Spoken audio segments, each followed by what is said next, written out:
अस्सलाम वालेकुम dear students. मैं नदीम अनवर, HOD कॉमर्स। उम्मीद है आप सब खैरियत से होंगे। अल्लाह ताला आप सबको अपने हिफ्ज़ व अमान में रखे। जैसा कि आप जानते हैं कि करलोट रेजिडेंशियल कॉलेज ने ऑनलाइन क्लासेस का आगाज़ कर दिया है। उस सिलसिले में मैं आपको आज अकाउंटिंग का चैप्टर नंबर 3 कंसाइनमेंट एक्सप्लेन करूँगा। So consignment can be defined as consignment is an act of sending goods by the owner to his agent on commission basis. यानी इस चैप्टर में हम पढ़ेंगे कि एक मालिक अपने एजेंट को कुछ चीज़ें, कुछ सामान बेचता है सेल करने के लिए, और एजेंट वो सामान सेल करता है। सेल करके जो रकम हासिल होती है वो अपने मालिक को बेचता है, और इस चीज़ के लिए एजेंट कमीशन वसूल करता है। जो सामान का मालिक होता है, जो सामान बेच रहा होता है, उसको कंसाइनर कहते हैं। जो एजेंट होता है, जिसको चीज़ें बेची जाती हैं, उसको कंसाइनी कहा जाता है, और जो सामान होता है उसको कंसाइनमेंट कहा जाता है। जब कंसाइनर चीज़ें भेज रहा होता है, सामान भेज रहा होता है कंसाइनी को, तो वो सामान भेजते हुए कुछ खर्चे करता है, कुछ एक्सपेंसेस करता है सामान पे, मसलन पैकिंग, लोडिंग वगैरह। फिर सामान कंसाइनी के पास पहुंचता है, कुछ एक्सपेंसेस कंसाइनी करता है उस पर। फिर कंसाइनी सेल, जब सामान सेल हो जाता है तो कंसाइनर को रिपोर्ट करता है कि इतना सामान सेल हो गया है। फिर कंसाइनी कमीशन लेता है अपना। तो इन तमाम चीज़ों के लिए एंट्रीज होती हैं कंसाइनर की बुक्स में। तो किस मौके पर कंसाइनर अपनी बुक्स में क्या एंट्रीज करता है वो इस चैप्टर में हम पढ़ेंगे। तो आइए स्टार्ट करते हैं। तो शॉर्ट स्टोरी ये है कि एक मालिक अपना कुछ सामान किसी दूसरे शहर या दूसरे मुल्क में अपने एक एजेंट को बेचता है। एजेंट वो सामान बेचता है, और जो पैसे इकट्ठे होते हैं वो सामान के बेचने से वो पैसे मालिक को बेच देता है। वो इस काम के लिए एजेंट मालिक से कमीशन लेता है।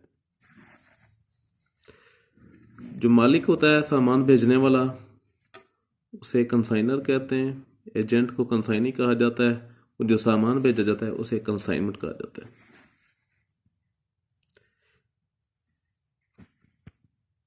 अब कंसाइनर जब चीज़ें बेचता है तो वो चीज़ें बेचते हुए, सामान बेचते हुए, यानी कंसाइनमेंट बेचते हुए बेचने की एक एंट्री करता है।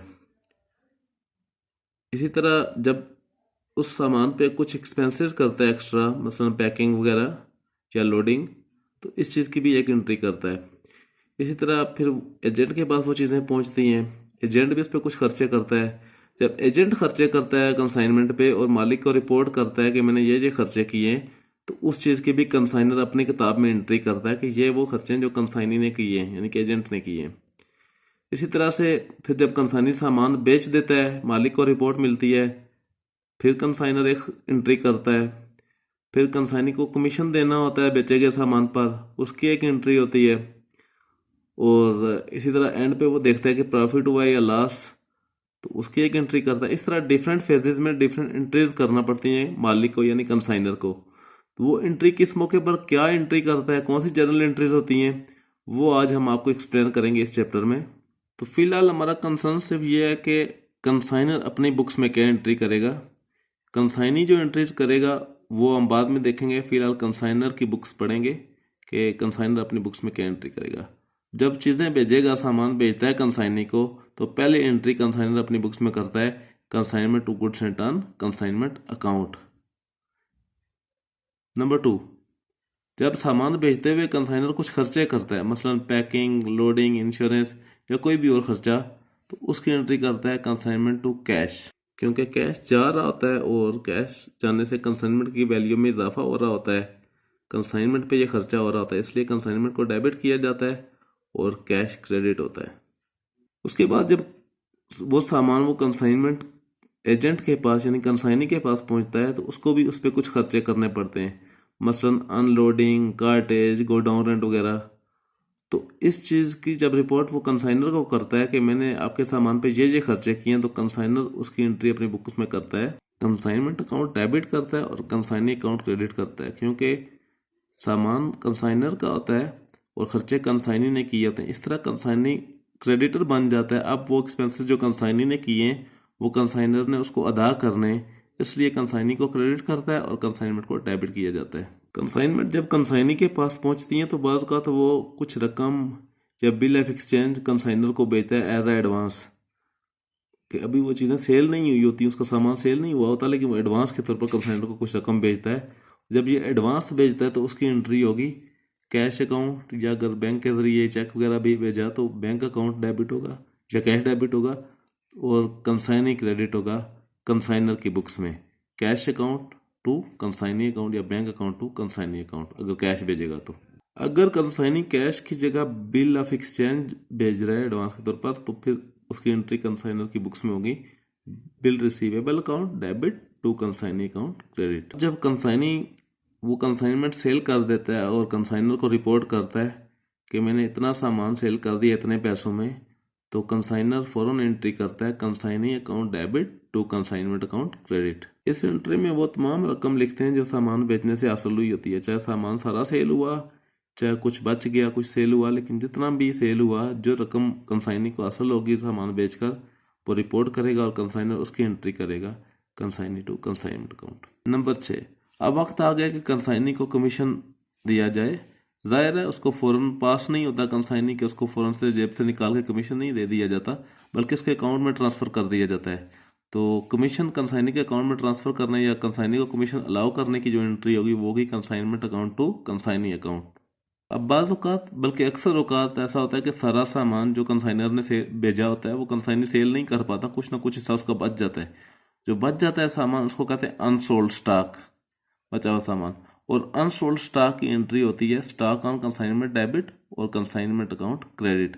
अब ये अनसोल्ड स्टॉक कैसे कैलकुलेट किया जाता है, कैसे पता चलता है कि इसमें कौन सी रकम लिखनी है, कितना अनसोल्ड स्टॉक है, वो कैलकुलेशन का तरीका आपको इन जनरल एंट्रीज के बाद एक्सप्लेन किया जाएगा। अनसोल्ड स्टॉक की एंट्री कर लेने के बाद 2-3 एंट्रीज की जगह छोड़ दी जाती है और फिर कंसाइनमेंट अकाउंट बनाया जाता है ताकि मालूम किया जा सके कि प्रॉफिट हुआ है या लॉस हुआ है कंसाइनमेंट पे। तो कंसाइनमेंट अकाउंट बनाने के लिए आप जनरल रूटीन का मेथड भी फॉलो कर सकते हो कि जैसे जर्नल एंट्रीज को देख के कंसाइनमेंट का लेजर बनाया जा सकता है। इसका आसान तरीका ये भी है कि डायरेक्ट कंसाइनमेंट का लेजर अकाउंट बना लिया जाए। जर्नल एंट्रीज को देखे बगैर भी आप कंसाइनमेंट का लेजर अकाउंट बना सकते हैं। कंसाइनमेंट का लेजर बनाने के लिए आप क्रेडिट साइड पे 2 ही चीज़ें लिखेंगे आमतौर पे, कंसाइनी अकाउंट, इसमें वो तमाम रकम लिखेंगे जो कंसाइनी सामान बेचकर कंसाइनी ने रकम हासिल की है, यानी कि टोटल कंसाइनमेंट जितने की सेल हुई वो क्रेडिट साइड पे आएगा और कंसाइनी अकाउंट की हेडिंग के आगे आएगा। और दूसरी चीज़ आएगी क्रेडिट साइड पे स्टॉक ऑन कंसाइनमेंट, अगर कुछ चीज़ें सेल होने से रह गई, अनसोल्ड स्टॉक है तो वो आएगा। फ़र्ज़ किया कभी कंसाइनी ने तमाम ही चीज़ें बेच दी, कोई अनसोल्ड स्टॉक नहीं है, तो फिर कंसाइनमेंट अकाउंट के क्रेडिट साइड पे सिर्फ कंसाइनी अकाउंट आएगा, उसमें वो तमाम रकम आएगी जो सामान बेचकर कंसाइनी को हासिल हुई।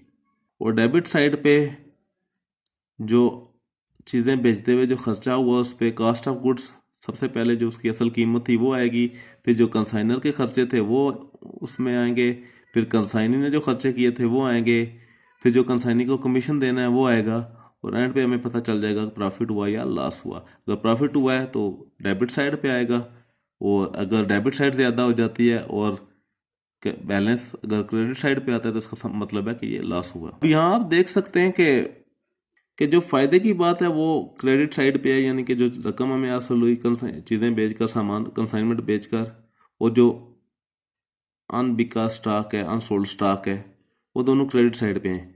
और जो जो इस कंसाइनमेंट पे खर्चे आए वो डेबिट साइड पे हैं, यानी कि एक साइड पे हमने वो लिखा कि हमें वसूल क्या हुआ क्रेडिट साइड पे, और डेबिट साइड पे वो लिखा कि ये इसके लिए हमें खर्चे क्या क्या करने पड़े, यानी कि उनकी कीमत क्या थी जो चीज़ें बेची गई, क्या खर्चे हमने किए यानी कंसाइनर ने किए, एजेंट ने कौन से खर्चे किए, उसको कमीशन कितना देना पड़ा। तो ये तमाम जो क्रेडिट साइड पे जो वसूलशुदा रकम है इसमें से तमाम डेबिट साइड वाले खर्चे निकाल कर हमें पता चल जाता है कि फाइनली हमें ये बचा, ये प्रॉफिट हुआ है। तो इसलिए क्रेडिट साइड से डेबिट साइड माइनस करेंगे, जो फ़र्क आएगा वो प्रॉफिट होगा, और अगर कभी डेबिट साइड ज़्यादा आती है उसमें से क्रेडिट साइड माइनस करेंगे, वो जो फ़र्क होगा वो लॉस होगा। डियर स्टूडेंट्स, हम 7 एंट्रीज कर चुके थे और उसके बाद आपको बताया था कि 2-3 एंट्रीज की जगह छोड़ दें और कंसाइनमेंट अकाउंट बनाएं, क्योंकि 8वीं एंट्री यानी कि प्रॉफिट या लॉस की एंट्री करने से पहले कंसाइनमेंट अकाउंट बनाना लाजमी है।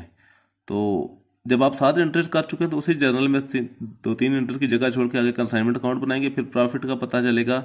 अगर प्रॉफिट हुआ तो आपने एंट्री करनी है consignment to profit and loss account, और अगर नुकसान हुआ तो इसकी उलट एंट्री कर देनी है, यानी कि profit and loss account debit हो जाएगा और कंसाइनमेंट अकाउंट क्रेडिट होगा अगर लॉस हुआ तो। 8वीं एंट्री कर लेने के बाद आप कंसाइनी का अकाउंट बनाते हैं, यानी कि कंसाइनी का लेजर अकाउंट। और ये अकाउंट भी आप जनरल एंट्रीज को देख के बना सकते हैं इसका लेजर अकाउंट, या चाहें तो जनरल एंट्रीज को देखे बगैर डायरेक्ट भी बनाया जा सकता है कंसाइनी का लेजर अकाउंट।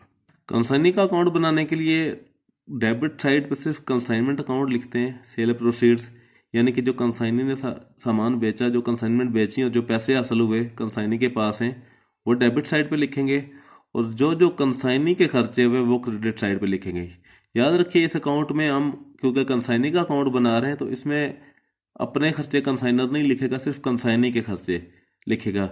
मसलन कंसाइनमेंट जो एक्सपेंसेस हुए उसके, जो कंसाइनी को कमीशन देना है उसने, अगर कंसाइनी ने कुछ एडवांस भेजा तो वो एडवांस भी क्रेडिट साइड पे आ जाएगा, और फिर फाइनली बैलेंस कैरी डाउन आ जाएगा कि अब मज़ीद कंसाइनी से कितने पैसे लेने हैं। तो देखिए ये अकाउंट याद रखना बड़ा आसान है। ये कैसे बनाया जाए कि डेबिट साइड पे वो रकम लिखनी है जो कंसाइनी से हमने लेनी है, यानी कि कंसाइनी ने हमारा सामान बेचा, यानी कि हम कंसाइनर हैं थोड़ी देर के लिए, कंसाइनी ने हमारा सामान बेचा और कितनी रकम हासिल हुई वो डेबिट साइड पे लिखेंगे, और हमने जो कंसाइनी को अदा करने हैं, यानी कि कंसाइनी ने जो खर्चे किए उसका कमीशन, और अगर एडवांस भेजा कुछ तो वो सारा कुछ क्रेडिट साइड पे लिखेंगे। और फिर हमारे पास बैलेंस कैरी डाउन आ जाएगा, यानी कि अब मज़ीद कितने पैसे कंसाइनी की तरफ हमारे हैं। तो बाज़ औक़ात क्वेश्चन में ये लास्ट में लिखा होता है कि consignee paid the balance by bank draft और consignee remitted the balance by cash. तो इस तरह की कोई स्टेटमेंट लिखी हो तो इसका मतलब होता है कि जो कंसाइनी के पास बकाया पैसे हैं हमारे वो कंसाइनी ने अदा कर दिए हैं। ऐसी सूरत में बैलेंस कैरी डाउन की जगह आपने अगर कैश भेजी कंसाइनी ने तो कैश लिख देना है, कैश अकाउंट, और अगर बैंक ड्राफ्ट भेज दिया तो फिर बैलेंस कैरी डाउन की जगह बैंक अकाउंट लिखना है। तो याद रखेंगे अगर तो क्वेश्चन के एंड पे ये नहीं लिखा हुआ कि consignee remitted the balance by bank draft और बाय कैश या किसी भी तरीके से बिल रिसीवेबल वगैरह से, तो फिर तो आपने बस बैलेंस कैरी डाउन करके ये अकाउंट इधर तक ही बनाना है, और इसकी एंट्री भी कोई नहीं करनी है कंसाइनी ने कितने पैसे दिए, क्योंकि वो दे ही नहीं रहा, बस खाली ये बताया जा रहा है कि कंसाइनी की तरफ हमारे कितने पैसे बाकी हैं। लेकिन अगर एंड पे लिखा हुआ है क्वेश्चन के एंड पे कि consignee remitted the balance by bank draft या बाय कैश वगैरह, तो फिर आपने उसकी एंट्री करनी है, और वो एंट्री होगी कैश अकाउंट डेबिट और कंसाइनी अकाउंट क्रेडिट, या बैंक डेबिट और कंसाइनी क्रेडिट अगर वो बैंक ड्राफ्ट के जरिए भेज रहे रकम। तो उसके बाद एक लास्ट एंट्री होती है जो हर क्वेश्चन के एंड पे लाजमी करनी होगी, वो होगी good sent on consignment account to trading account, यानी कि good sent on consignment account को हम ट्रेडिंग अकाउंट में ट्रांसफ़र कर रहे हैं। तो ये एंट्री बस याद रख लें कि हर क्वेश्चन के एंड पे लाजमी आपने करनी है। तो ये टोटल 10 एंट्रीज हुई। डियर स्टूडेंट्स, ये 10 एंट्रीज आपने पहले ज़बानी याद रखनी है कि पहली एंट्री कौन सी होगी, दूसरी कौन सी होगी, तीसरी, इसी तरह 10वें नंबर पे कौन सी होगी। तमाम एंट्रीज याद करनी है, और फिर जब कोई भी क्वेश्चन आप सॉल्व करेंगे तो आप देखेंगे जी कि अच्छा ये पहली एंट्री या फर्ज किया जी चीज़ें भेजी जा रही हैं, अच्छा जी पहली एंट्री हो गई जी। दूसरी एंट्री कौन सी है जी, cash to consignment to cash, consignor के खर्चों के, तो ढूंढेंगे कंसाइनर के खर्चे कहाँ हैं उसकी एंट्री करेंगे। तीसरी एंट्री है जी कंसाइनी के खर्चों की, तो देखेंगे क्वेश्चन में कि कंसाइनी के खर्चे कहाँ पर हैं उसकी एंट्री करेंगे। इसी तरह अगर आप ये 10 एंट्रीज याद रखी होंगी, आपको पहले से पता होगा कि पहली एंट्री ये होती है, दूसरी ये, तीसरी ये, चौथी ये, और करते करते 10 तक याद होंगी आपको, तो आपको कोई भी क्वेश्चन सॉल्व करना आसान हो जाएगा। क्वेश्चन जब आपके सामने आएगा तो आप क्वेश्चन में से ढूंढ लेंगे कि पहले एंट्री में जो चीज़ लिखनी है, यानी कि बेची गई चीज़ों की कीमत, वो कहाँ है, ये है जी। कंसाइनर ने कितने खर्चे किए हैं दूसरी एंट्री में लिखने, वो भी आपको मिल जाएंगे। इस तरह हर चीज़ आप क्वेश्चन के मुताबिक ढूंढ लेंगे। जनरल एंट्री नंबर 7 में अनसोल्ड स्टॉक की बात हुई थी कि अनसोल्ड स्टॉक की क्या एंट्री होगी। तो उस एंट्री में जो वैल्यू, जो रकम लिखनी है आपने, जो अमाउंट लिखनी है, उसको कैसे कैलकुलेट करना है उसका तरीका एक्सप्लेन किया जा रहा है। उसमें सबसे पहले आप कास्ट ऑफ गुड्स लिखेंगे, मतलब ये कैलकुलेशन में शो करना होगा आपको। जब पेपर पे आप ये क्वेश्चन सॉल्व करेंगे तो आपको कैलकुलेशन में ये चीज़ शो करनी होगी कि ऊपर लिखोगे आप कैलकुलेशन ऑफ अनसोल्ड स्टॉक, और फिर उसमें सबसे पहले कास्ट ऑफ गुड्स लिखोगे, यानी कि जो भेजी गई चीज़ें उनकी जो कीमत, जब चीज़ें भेजी गई तो कुल कीमत कितनी थी उनकी, उसमें कंसाइनर के तमाम खर्चे जमा करोगे, तमाम खर्चों को ऐड करना है, ये नहीं देखना कि इसका डायरेक्ट इनडायरेक्ट वगैरह नहीं, कंसाइनर का जो भी खर्चा हुआ वो ऐड करना है और कंसाइनी के डायरेक्ट खर्चे ऐड करने हैं, यानी कि कंसाइनी के कुछ खर्चे ऐड करने होते हैं इसमें और कुछ खर्चे नहीं ऐड करने होते। कौन से खर्चे ऐड करने और कौन से नहीं वो आपको अभी एक्सप्लेन करते हैं, लेकिन फिलहाल आप ये याद रखें कि अनसोल्ड स्टॉक की वैल्यू मालूम करने के लिए सबसे पहले कास्ट ऑफ गुड्स लिखते हैं, उसमें कंसाइनर के तमाम खर्चे ऐड करते हैं, फिर कंसाइनी के डायरेक्ट खर्चे ऐड करते हैं, इन तीनों का टोटल करते हैं। जो टोटल हो जाता है उसको टोटल नंबर ऑफ यूनिट्स पे डिवाइड करते हैं कि टोटल जितनी चीज़ें बेची गई। जब टोटल नंबर ऑफ यूनिट्स पे डिवाइड करते हैं तो एक यूनिट की कीमत आ जाती है, वैल्यू ऑफ 1 यूनिट। फिर एक यूनिट की कीमत को आप अनसोल्ड यूनिट्स के साथ मल्टीप्लाई करते हो तो ये अनसोल्ड स्टॉक की वैल्यू आ जाती है। तो कंसाइनी के डायरेक्ट खर्चे कौन से और इनडायरेक्ट कौन से हैं उसके बारे में थोड़ा सा मैं आपको बता दूं कि कंसाइनी के वो तमाम खर्चे जब उसके पास सामान पहुंचता है तो वो उस पर जो खर्चे करता है सामान के गोदाम में पहुंचने से पहले, उनको डायरेक्ट खर्चे कहा जाता है या नॉन रिकरिंग एक्सपेंसेस कहा जाता है। उन तमाम को कास्ट अनसोल्ड स्टॉक की वैल्यू फाइंड करने के लिए उन सब खर्चों को ऐड करेंगे जो गोदाम में सामान के पहुंचने से पहले कंसाइनी ने किए होंगे। साल के तौर पे unloading charges, octroi duty, cartage वगैरह, कैरेज इनवर्ड वगैरह। अब जब सामान गोदाम में एक दफ़ा पहुंच जाएगा तो उसके बाद अगर कंसाइनी कोई खर्चे करेगा तो वो इनडायरेक्ट खर्चा होगा, उसको अनसोल्ड स्टॉक की वैल्यू में ऐड नहीं करेंगे। इनडायरेक्ट खर्चे कौन से हो सकते हैं? मिसाल के तौर पर गोदाम का किराया, godown rent, insurance of godown, selling expenses. ये वो खर्चे होते हैं जब सामान गोदाम में पहुंच जाने के बाद किए जाते हैं, तो ये खर्चे अनसोल्ड स्टॉक की वैल्यू में ऐड नहीं करते। अगर आप याद रखना चाहते हैं तो याद रख लें कि कंसाइनी के डायरेक्ट खर्चे जो होंगे उनमें से ऑक्ट्राई ड्यूटी हो सकती है, cartage, carriage inward, unloading charges, freight और इंश्योरेंस इन ट्रांजिट वगैरह। ये तमाम एक्सपेंसेस अनसोल्ड स्टॉक की वैल्यू फाइंड करते हुए आप ऐड करेंगे अगर इनमें से कोई खर्चा किया कंसाइनी ने तो। और इनडायरेक्ट खर्चे ये होंगे godown rent, insurance of godown या सेलिंग एक्सपेंसेस। फर्ज किया अब सिर्फ खाली इंश्योरेंस लिखा हुआ है, ये नहीं लिखा हुआ कि इंश्योरेंस इन ट्रांजिट है या इंश्योरेंस ऑफ गोडाउन है, तो आप इसको गोडाउन इंश्योरेंस ही समझेंगे, यानी कि इसको इनडायरेक्ट खर्चा समझेंगे, इसको अनसोल्ड स्टॉक की वैल्यू फाइंड करते हुए ऐड नहीं करेंगे। और अगर किसी क्वेश्चन में लिखा हो कि कंसाइनी एक्सपेंसेस 500 या सपोज कंसाइनी एक्सपेंसेस आर 8000 और ये ना लिखा हो कि ये खर्चे कंसाइनी ने कहाँ पर किए, तो फिर ऐसे एक्सपेंसेस को इनडायरेक्ट खर्चे ही समझा जाता है, उसको अनसोल्ड स्टॉक की वैल्यू में ऐड नहीं करते। तो फिर सुन लें और हमेशा याद रखें कि जब किसी क्वेश्चन में कंसाइनी के एक्सपेंसेस के साथ ये ना लिखा हो कि इसने ये एक्सपेंसेस कहाँ किए, जस्ट ये लिखा हो कि कंसाइनी एक्सपेंसेस आर ₹8000 और समथिंग, तो ऐसे एक्सपेंसेस को आप अनसोल्ड स्टॉक की वैल्यू फाइंड करते हुए ऐड नहीं करेंगे। ऐसे तमाम एक्सपेंसेस को इनडायरेक्ट एक्सपेंसेस ही समझा जाएगा। अब प्रॉब्लम नंबर 1 देखते हैं। Bilal consigned computers to Nasir for ₹10,000. He paid sundry expenses ₹5,000. Nasir sold the whole consignment for ₹1,50,000. Nasir spent ₹12,500 on godown rent. Nasir is entitled to receive 10% commission on sales. Pass the journal entries in the books of Bilal and prepare the consignment account. मतलब यह कि Bilal consignor है, उसने 1 लाख के computer यानी कि 1 lakh consignment है, 1 लाख का सामान है, कंसाइनी को भेजा, नासिर को भेजा, नासिर कंसाइनी है इसमें। ही पेड सन्ड्री एक्सपेंसेस ऑफ ₹5,000, उसने 5,000 यानी कि बिलाल ने जो कंसाइनर है उसने 5,000 ऊपर खर्चा भी किया, ये कंसाइनर के खर्चे हैं। Nasir sold the whole consignment for ₹1,50,000, Nasir ने वो सारा सामान 1.5 लाख का बेच दिया, 1,50,000 का बेच दिया, यानी कि ये सेल प्रोसीड्स हैं कि टोटल जो सामान था वो 1.5 लाख का सेल हो गया। Nasir spent ₹12,500 for godown rent, Nasir ने गोदाम का किराया दिया 12,500 रुपया। Nasir is entitled to receive 10% commission on sales, Nasir को 10% कमीशन सेल्स पे दिया जाएगा।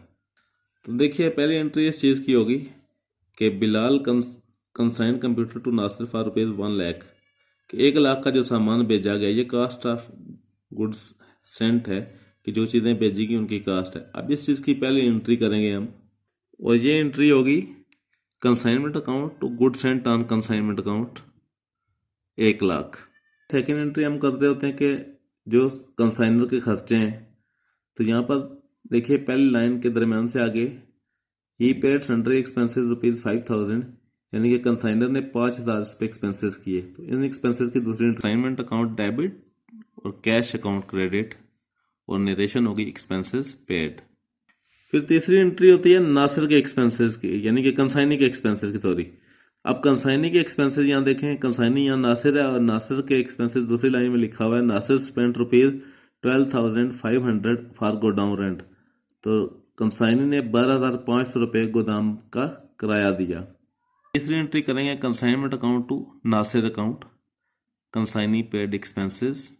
के बाद चौथी एंट्री एडवांस की होती है। अगर एडवांस भेजा तो यहाँ पर कुछ भी एडवांस नहीं भेजा गया, इसलिए हम पांचवी एंट्री की तरफ जाएंगे। और पांचवी जनरल एंट्री होती है सेल्स की, कि जितने का सामान सेल हुआ। तो यहाँ आप देख सकते हैं कि सेकंड लाइन में लिखा हुआ है, सेकंड लाइन को अगर शुरू से पढ़ें, Nasir sold the whole consignment for ₹1,50,000, 1,50,000 का तमाम सामान बेच दिया। अब इसकी एंट्री करेंगे, एंट्री होगी Nasir account to consignment account 1,50,000। Sales के बाद कमीशन की एंट्री होती है। तो यहाँ पर लिखा हुआ है कि Nasir is entitled to receive 10% commission on sales. Nasir को 10% कमीशन दिया जाएगा। याद रखिए यहाँ तो क्लियर कट लिखा भी हुआ है कि ये 10% सेल्स का होगा। वैसे भी जब भी कमीशन दिया जाता है एजेंट को, जो टोटल सेल्स की होती हैं उसने, उस पे परसेंटेज को अप्लाई किया जाता है। यानी कि यहाँ 10% अगर कमीशन है तो टोटल सेल्स हैं 1,50,000, तो 1,50,000 का 10% लेंगे, वो कमीशन होगा। और कमीशन की एंट्री करेंगे consignment account to Nasir account, यानी कि कंसाइनमेंट को डेबिट कर दिया और कंसाइनी को क्रेडिट कर दिया। कंसाइनी को हमने 15,000 कमीशन दिया है। कमीशन के बाद अनसोल्ड स्टॉक की एंट्री होती है। क्योंकि इस क्वेश्चन में कुछ स्टॉक भी अनसोल्ड नहीं है, तमाम स्टॉक सेल हो चुका है, लिहाजा हम नेक्स्ट एंट्री नंबर 8 की तरफ जाएंगे, जो प्रॉफिट एंड लॉस की एंट्री होती है कि प्रॉफिट हुआ या लॉस। आपको मालूम है कि इस एंट्री से पहले हमें कंसाइनमेंट अकाउंट बनाना पड़ता है, लिहाजा अब हम कंसाइनमेंट अकाउंट बनाएंगे और 2-3 एंट्रीज की जगह छोड़ देंगे फिलहाल। अकाउंट बनाने के लिए पहले भी बताया जा चुका है, दोबारा सुन लीजिए कि इसमें एक ही बात ध्यान में रखनी है कि जो कुछ हमने पाया वो क्रेडिट साइड पे लिखना है और जो कुछ खोया वो डेबिट साइड पे। यानी कि जो हमें हासिल हुआ वो क्रेडिट साइड पे और जो जो हमने उसके लिए खर्चे किए वो डेबिट साइड पे। तो देखिए हमें हासिल क्या हुआ, दो ही चीज़ें हासिल होती हैं। एक तो वो रकम जो हमारी कंसाइनमेंट सेल करके कंसाइनी ने हासिल की, और दूसरा अनसोल्ड स्टॉक हमें बच जाता है अगर बचे कुछ स्टॉक। तो यहाँ पर अनसोल्ड स्टॉक नहीं है इस क्वेश्चन में, इसलिए क्रेडिट साइड पे एक ही चीज़ आएगी, नासिर अकाउंट क्रेडिट साइड पे आएगा और उसमें लिखेंगे सेल प्रोसीड, यानी कि नासिर के पास जो कुल रकम हमारी पड़ी हुई है, 1.5 लाख का सामान नासिर ने बेचा है, वो पैसे हमारे नासिर के पास हैं, इसलिए नासिर को क्रेडिट साइड पे लिखा कि 1.5 लाख रुपया हमारा है। अब वो 1.5 लाख रुपया हासिल करने के लिए हमने क्या क्या एक्सपेंसेस किए, वो तमाम डेबिट साइड पे आएंगे। पहली चीज़ है cost of goods sent on consignment, यानी कि जो हमने चीज़ें भेजी थी कंसाइनमेंट के लिए, सबसे पहले हमारा 1 लाख का तो वो सामान खुद था बनाने में, यानी कि 1 लाख खर्चा हुआ था। फिर उस पे कैश जो हमने खर्चा किया, यानी एक्सपेंसेस पेड बाय अस 5,000। फिर और क्या हुआ था, कंसाइनी ने भी कुछ खर्चे किए थे, नासिर के एक्सपेंसेस लिखेंगे 12,500 कंसाइनीज एक्सपेंसेस, और फिर नासिर को कमीशन देना पड़ा था 15,000, वो आएगा, और फिर बाकी जो बचा 17,500 17,500 ये हमारा प्रॉफिट होगा। तो आप देख सकते हैं कि क्रेडिट साइड पे वो रकम जो हमारे अकाउंट में आई, जो हमें हासिल हुई कंसाइनमेंट सेल करके, कंसाइनी के पास है, इसलिए नासिर अकाउंट क्रेडिट किया और 1,50,000 लिखा।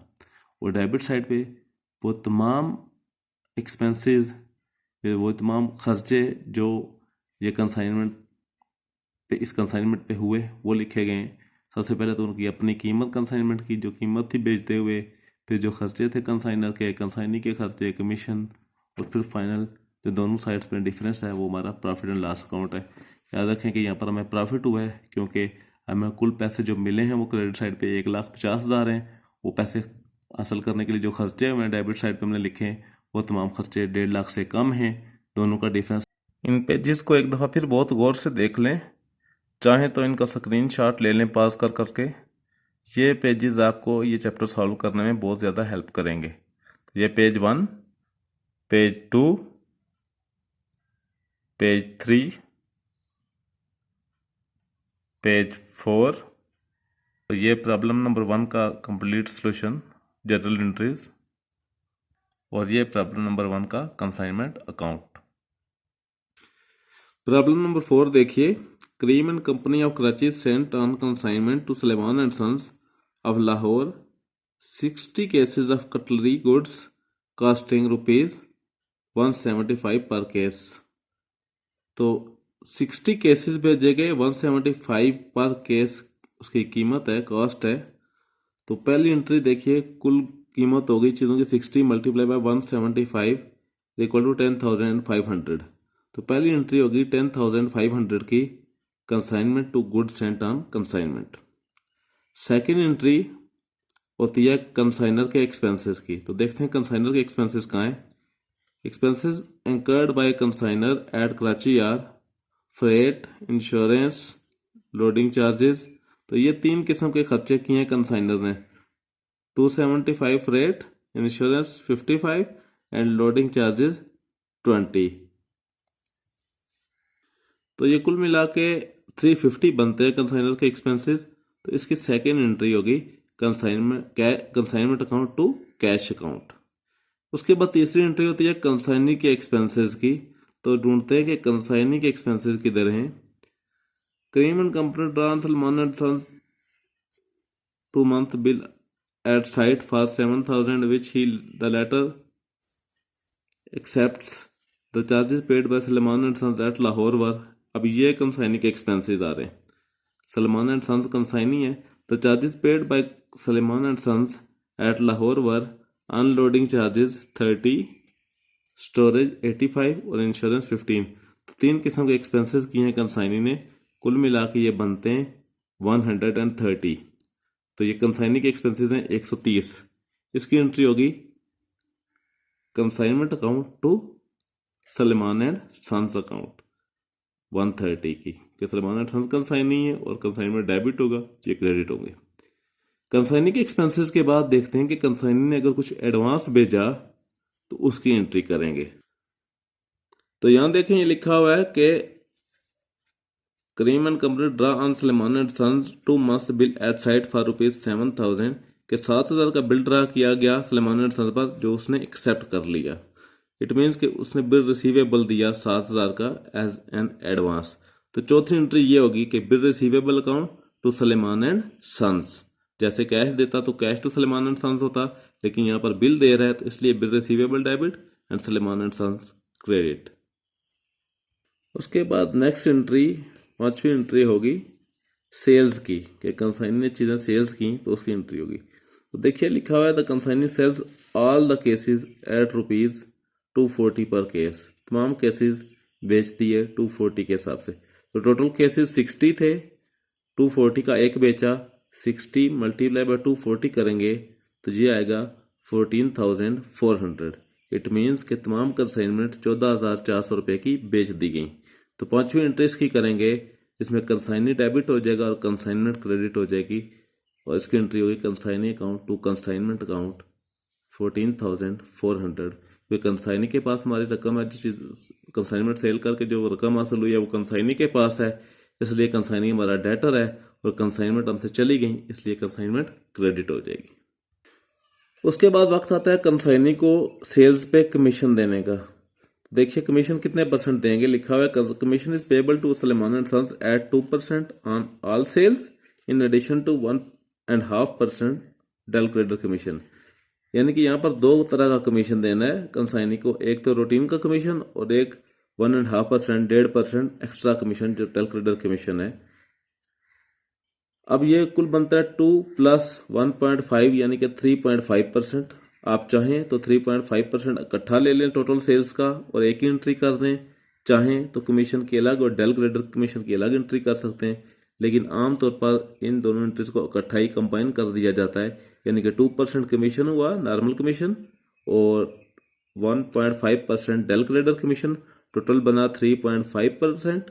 3.5% लेंगे टोटल सेल्स का। जो टोटल सेल्स हमारी बनी थी, जो हमने लास्ट एंट्री की अभी 14,400 टोटल सेल्स बनी थी, उसका 3.5% लेंगे जो कि बनेगा अप्रॉक्सीमेटली 504 रुपये, 504 रुपीज़। तो ये कमीशन देना है कंसाइनी को 504 रुपये, इसकी एंट्री करनी है consignment account to consignee account. Consignee हमारा फिर क्रेडिटर बन गया क्योंकि 504 रुपये उस पर हम पे ड्यू हो गए, हमने उसके देने, और कंसाइनमेंट डेबिट होगा क्योंकि ये एक एक्सपेंस है जो कि कंसाइनमेंट पे हो रहा है। कमीशन के बाद अनसोल्ड स्टॉक की एंट्री होती है, और अनसोल्ड स्टॉक चूंकि इस क्वेश्चन में नहीं है, तमाम केसेस सेल कर दिए हैं कंसाइनी ने, लिहाजा अनसोल्ड स्टॉक की एंट्री तो यहाँ नहीं होगी। उसके बाद हम एंट्री नंबर 8 पे जाएंगे जो कि एंट्री होती है प्रॉफिट एंड लॉस की। तो प्रॉफिट हुआ या लॉस ये मालूम करेंगे। उसके लिए हमें पहले कंसाइनमेंट अकाउंट बनाना पड़ेगा। कंसाइनमेंट अकाउंट फिर याद कराऊँ आपको कि कंसाइनमेंट अकाउंट की क्रेडिट साइड पे सेल्स आती हैं, यानी कि कंसाइनी अकाउंट लिखते हैं और उसके नीचे सेल प्रोसीड्स लिखते हैं, टोटल जो पैसे हमें हासिल हुए फरोख्त करके सामान, यानी कि 14,400 इस क्वेश्चन में। और डेबिट साइड पे वो तमाम एक्सपेंसेस लिखते हैं जो कंसाइनमेंट पे आए। सबसे पहले कास्ट ऑफ गुड्स से शुरू करते हैं, यानी कि 10,500, फिर उसके बाद कंसाइनर के खर्चे लिखते हैं डेबिट साइड पे, फिर कंसाइनी के खर्चे डेबिट साइड पे लिखते हैं, फिर कमीशन जो दिया कंसाइनी को वो लिखते हैं डेबिट साइड पे, और फिर फाइनली हमें पता चलता है कि दोनों साइड का डिफरेंस जो है वो प्रॉफिट और लॉस होता है। तो इस क्वेश्चन में आप जब ऐसे करेंगे तो क्योंकि आंसर में मौजूद है कि प्रॉफिट आ रहा है 2,916, तो ये प्रॉफिट आएगा। और जब प्रॉफिट आपको मालूम हो जाएगा तो उसके बाद आप प्रॉफिट की एक एंट्री करोगे जो कि होगी consignment account to profit and loss account. तो ये 8 एंट्रियाँ मुकम्मल हुई। उसके बाद फाइनल एंट्री आप जो हमेशा हर क्वेश्चन के एंड पे करते हो वो करोगे goods and done consignment account to trading account, कि गुड्स एंड डन कंसाइनमेंट हमने ट्रेडिंग अकाउंट में ट्रांसफ़र कर दिया। इस क्वेश्चन में दो ही चीज़ें करनी है कि जर्नल एंट्रीज और दूसरा कंसाइनमेंट अकाउंट बनाना है जो हमने डिस्कस कर लिया। प्रॉब्लम नंबर 9 देखिए। On 1 July 2005 mister M in Sialkot consigned to Mr. R in Swat 200 cases of candles at ₹300 per case। 200 मोमबत्ती दान भेजे मिस्टर एम ने मिस्टर आर को 300 रुपये का एक केस था, यानी कि 200 मल्टीप्लाई बाय 300, आगे बताया हुआ है कि 60,000 की टोटल कंसाइनमेंट थी। 60,000 की कंसाइनमेंट भेजी मिस्टर एम ने मिस्टर आर को।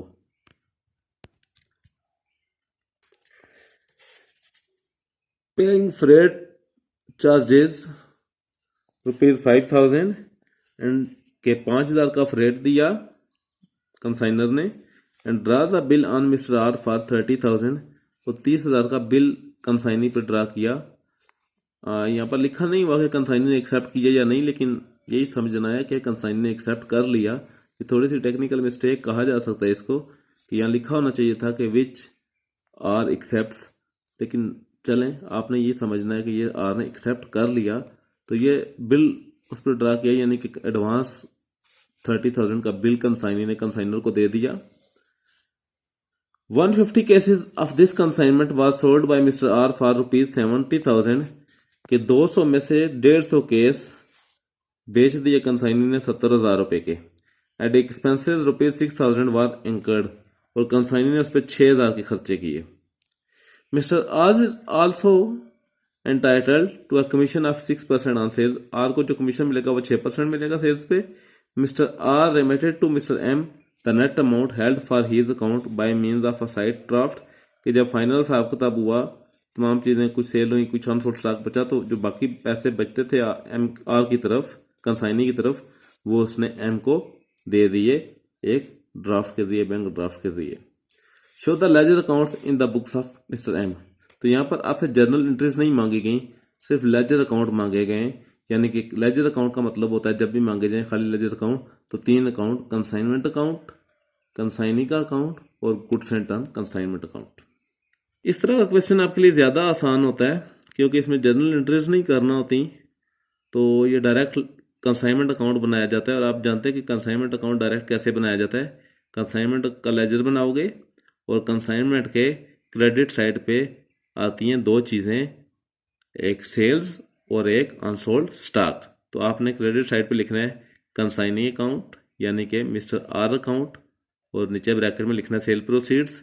और सेल प्रोसीड्स टोटल कितनी बनती हैं, ये लिखा हुआ है क्लियर कट, सेल प्रोसीड्स ये लिखा हुआ है कि 70,000 है टोटल।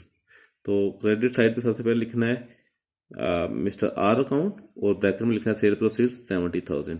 दूसरी चीज़ होती है अनसोल्ड स्टॉक। तो अनसोल्ड स्टॉक कैसे फाइंड करेंगे, जैसे कि आपको बताया था, दोबारा रिवाइज करते हैं कि टोटल कास्ट ऑफ गुड्स यानी कि 60,000, add all expenses of consignor यानी कि 5,000 plus direct expenses of consignee. तो कंसाइनी के एक्सपेंसेस 6,000 है, लेकिन ये डायरेक्ट नहीं है क्योंकि ये लिखा नहीं हुआ कि यहाँ कहाँ उसने खर्चे किए, जस्ट लिखा हुआ है कि कंसाइनी के एक्सपेंसेस 6,000 है। लिहाजा जब एक्सपेंसेस के साथ मेंशन ना हो कि वो कहाँ पर किए कंसाइनी ने, तो वो इनडायरेक्ट समझे जाते हैं, यानी कि वो अनसोल्ड स्टॉक फाइंड करते हुए ऐड नहीं करते। लिहाजा इस क्वेश्चन में अनसोल्ड स्टॉक फाइंड करने के लिए आप 60,000 में ये वाले 5,000 जो कंसाइनर ने खर्चे किए ऐड करोगे, 65,000 बनेगा। उसको टोटल नंबर ऑफ यूनिट्स यानी कि 200 पर डिवाइड कर दोगे। 65,000 डिवाइडेड बाय 200 कर, तो ये बनेगा 325, यानी कि एक केस 325 में पड़ा।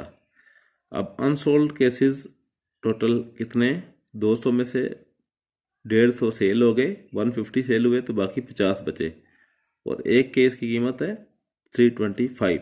अब 325 को मल्टीप्लाई करेंगे 50 से, तो ये अनसोल्ड स्टॉक की वैल्यू आ जाएगी जो तकरीबन 16,250 रुपीज़ बनेगी।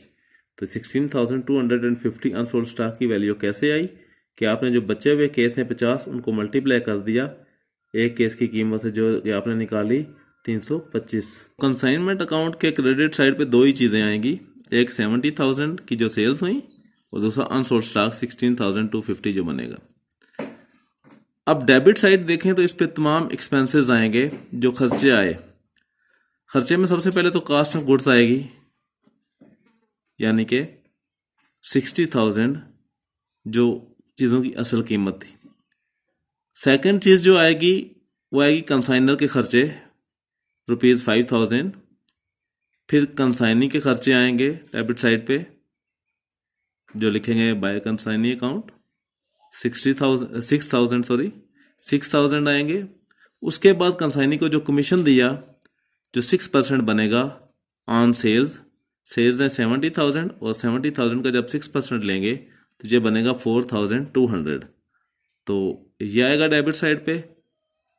और बस इसके बाद हम क्रेडिट साइड में से डेबिट साइड वाली चीज़ें माइनस करेंगे तो हमें पता चलेगा कि प्रॉफिट हुआ या लॉस हुआ। अगर तो क्रेडिट साइड ज़्यादा बनती है, जो यकीनन ज़्यादा बनेगी, तो ये प्रॉफिट होगा। मौजूदा क्वेश्चन में क्रेडिट साइड डेबिट साइड से 11,050 ज़्यादा बन रही है, लिहाजा इस क्वेश्चन में प्रॉफिट आ रहा है 11,050। तो लास्ट में लिखेंगे प्रॉफिट एंड लॉस अकाउंट 11,050। के बाद कंसाइनी का अकाउंट बनाएंगे कंसाइनर की बुक में, यानी कि एम की बुक में आर का अकाउंट बनाएंगे।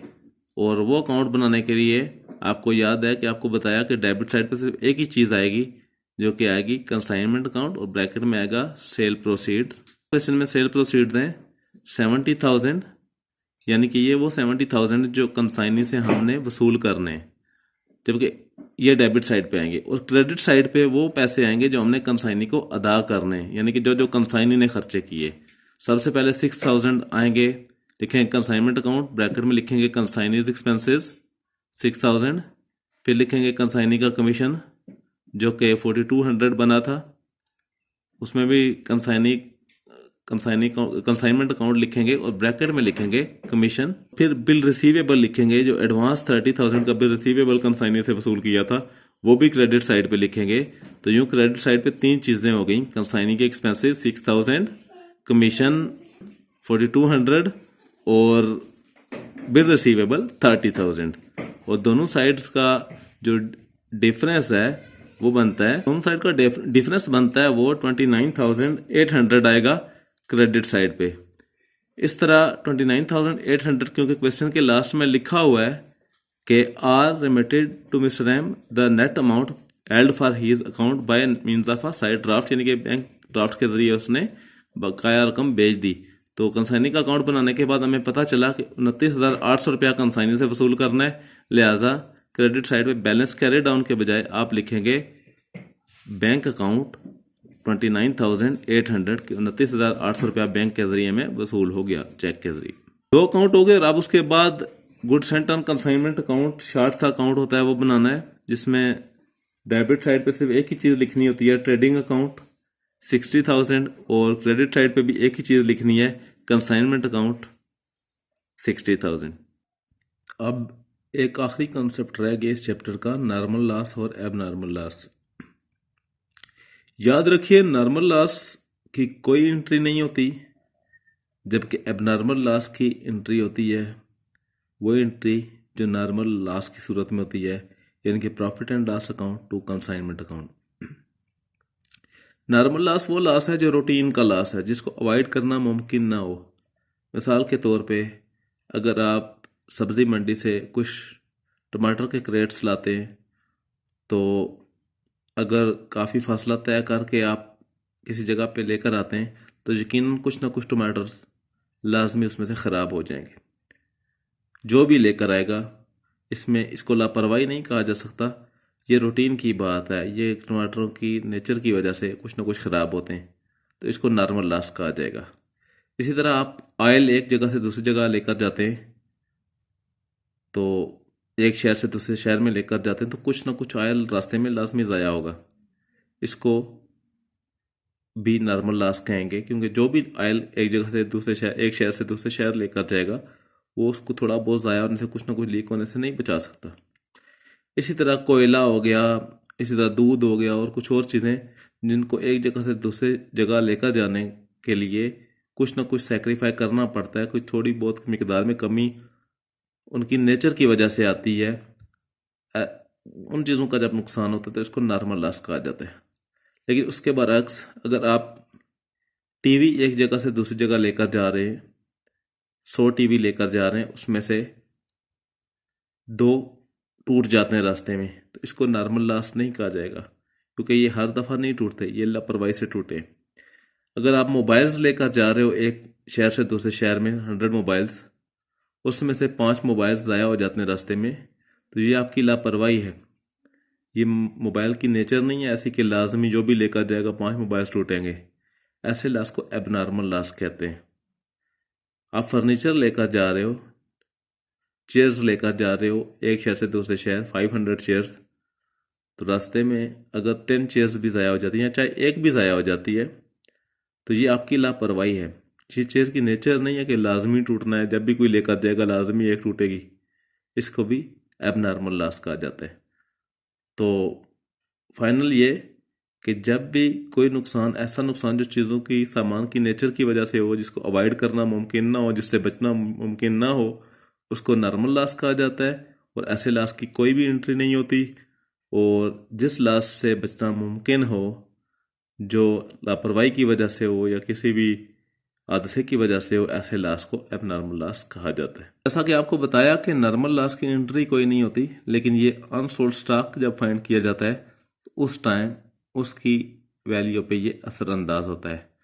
मिसाल के तौर पे आप जानते हैं कि अनसोल्ड स्टॉक फाइंड करने के लिए हम सबसे पहले कास्ट ऑफ गुड्स लिखते हैं, उसमें कंसाइनर के एक्सपेंसेस ऐड करते हैं, उसमें कंसाइनी के डायरेक्ट एक्सपेंसेस ऐड करते हैं, और फिर उसको डिवाइड करते हैं टोटल नंबर ऑफ़ यूनिट्स पे। लेकिन जब नॉर्मल लॉस हुआ हो, तो जब टोटल नंबर ऑफ़ यूनिट्स पे डिवाइड करने का वक्त आता है, यानी कि cost of goods plus consignor expenses plus consignee direct expenses divided by total number of units नहीं किया जाता, बल्कि divided by total units less normal loss किया जाता है। यानी कि फ़र्क किया, आपने 100 यूनिट्स किसी भी चीज़ के किया, आपने किसी भी चीज़ के 100 आइटम्स मिसाल हम यूँ कर लेते हैं कि आपने 100 एग्स एक जगह से दूसरी जगह भेजे और उनमें से 5 ज़ाया हो गए, तो ये यकीनन एक नॉर्मल लॉस है। एग्स की नेचर ऐसी है कि वो कुछ ना कुछ लाजमी ज़ाया होते हैं। 5 एग्स ज़ाया होने की एंट्री तो आप नहीं करेंगे, लेकिन जब अनसोल्ड स्टॉक फाइंड करेंगे तब आप total cost of eggs plus consignor expenses plus consigning के डायरेक्ट एक्सपेंसेस को डिवाइडेड बाय 100 नहीं करेंगे बल्कि 95 करेंगे। वो 5 जो ज़ाया हुए उसको टोटल में से ही अपने एस्टीमेट में से निकाल देंगे। वो ऐसे समझेंगे कि वो थे ही नहीं कभी। जबकि एबनॉर्मल लॉस की कैलकुलेशन बिल्कुल ऐसे ही की जाती है जिस तरह अनसोल्ड स्टॉक की वैल्यू फाइंड की जाती है, यानी कि total cost of units, total cost of consignment plus consignor expenses plus consignor expenses before the loss occurred. Total expenses हो जाते हैं, उसको डिवाइड करते हैं नंबर ऑफ यूनिट्स पे और मल्टीप्लाई करते हैं लास्ट यूनिट से, यानी कि जितना नुकसान हुआ, जितनी चीज़ें ज़ाया हुई उससे मल्टीप्लाई करते हैं तो ये अब नॉर्मल लॉस हो जाता है। वो जो भी वैल्यू आती है उसकी एंट्री करते हैं profit and loss account to consignment account. Question number 15 देखिए। On 1st January 2005, Mosan Coal Company of Quetta consigned to Ramzan Limited of Lahore 10,000 tons of coal. The cost of coal was rupees 40 per ton and railway charges were rupees 10 per ton. 10,000 ton का कोयला motion कोल ने भेजा Ramzan limited को, जो कि 40 रुपये पर ton था, यानी कि 40 मल्टीप्लाई बाय 10,000 करें तो 4 लाख बनता है। 4 लाख का कोयला मोसन कोल ने भेजा रमज़ान लिमिटेड को और 10 रुपीज़ पर टन उस पर रेलवे चार्जेस दिए, यानी कि 10 मल्टीप्लाई बाय 10,000 करें तो टोटल रेलवे चार्जेस बनते हैं 1 लाख। तो 4 लाख का कोयला और 1 लाख उस पर कंसाइनर के expenses. On 25 February an account sales was received from Ramzan limited. Ramzan limited ने एक रिपोर्ट भेजी showing that 5,000 tons of coal sold at rupees 80 per ton. उस 10,000 टन में से 5,000 टन कोयला 80 रुपये पर टन के हिसाब से कंसाइनी ने सेल कर दिया। Sales expenses rupees 4,000, insurance rupees 1,000। 4,000 उस पर सेल्स एक्सपेंसेस हो गए और 1,000 उस पर इंश्योरेंस का खर्चा हो गया, कंसाइनी ने बताया। और कमीशन 5% ऑन सेल्स और कंसाइनी का कमीशन 5% बनेगा। The agent enclose a bill for the sales proceeds less expenses and reported a shortage of 100 ton on the whole consignment.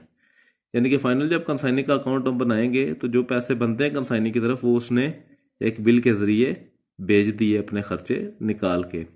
और ये बता रहा है लास्ट लाइन में कि 100 ton of the whole consignment shortage हुई, यानी कि 100 टन कोयला ज़ाया हो गया, जो कि एक नॉर्मल लॉस है। कोयले की नेचर ऐसी है कि जब 10,000 टन एक जगह से दूसरी जगह लेकर जाएं तो उसमें 100 टन ज़ाया हो जाना कोई ख़ास बात नहीं है, रूटीन की बात है।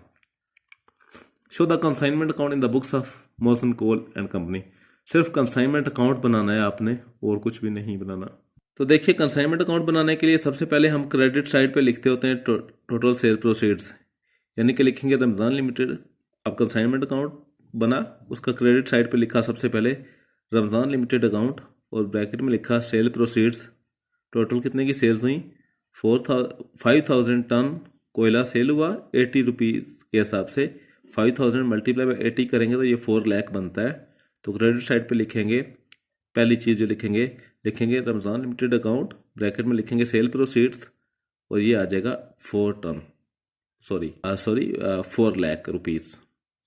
उसके बाद दूसरी चीज़ होती है क्रेडिट साइड पे अनसोल्ड स्टॉक। अनसोल्ड स्टॉक देखिए फाइंड करेंगे तो सबसे पहले टोटल कास्ट ऑफ गुड्स यानी कि 10,000 multiply by 4 lakh plus consignor expenses यानी 1 लाख। और कंसाइनी का क्योंकि यहाँ पर डायरेक्ट खर्चे नहीं है, ये दोनों इनडायरेक्ट एक्सपेंसेस हैं, इसलिए कंसाइनी का कोई एक्सपेंस ऐड नहीं होगा।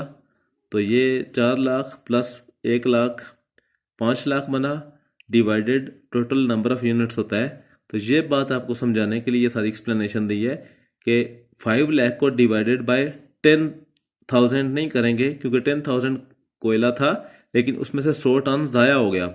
तो नॉर्मल लॉस में ये होता है कि जो ज़ाया हो जाता है उसको टोटल में से निकाल देते हैं।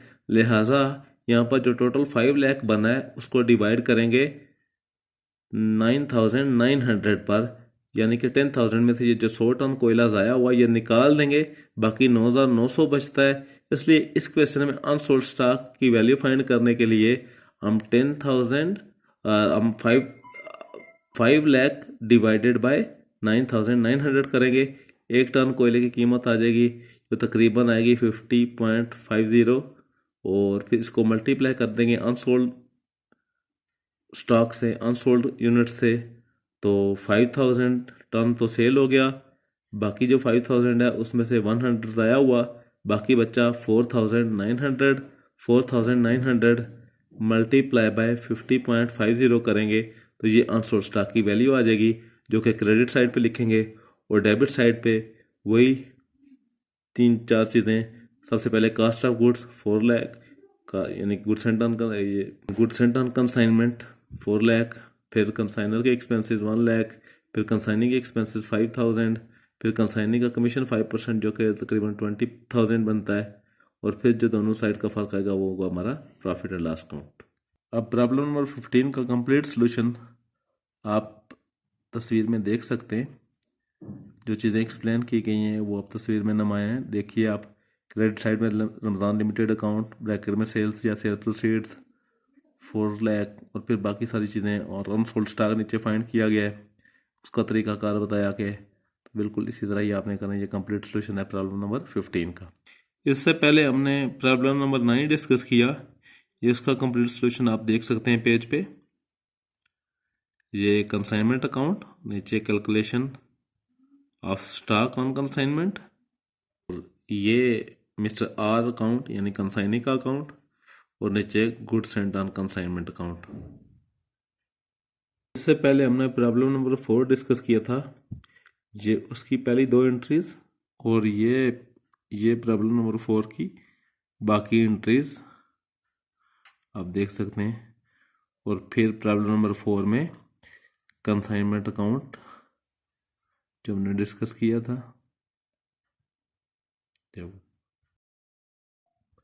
डियर स्टूडेंट्स, उम्मीद है आपको चीज़ें समझ आई होंगी। आप मज़ीद किसी किस्म की क्वेरी के लिए मेरा व्हाट्सएप नंबर पे मुझसे रब्ता कर सकते हैं। मैं हर वक्त ऑनलाइन होता हूँ। मेरा जो ऑफिशियल नंबर है वो भी हर वक्त ऑन होता है।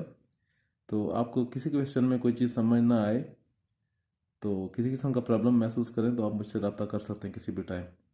Best of luck. इंशाल्लाह नेक्स्ट चैप्टर के साथ दोबारा हाज़िर होंगे। अल्लाह हाफिज़।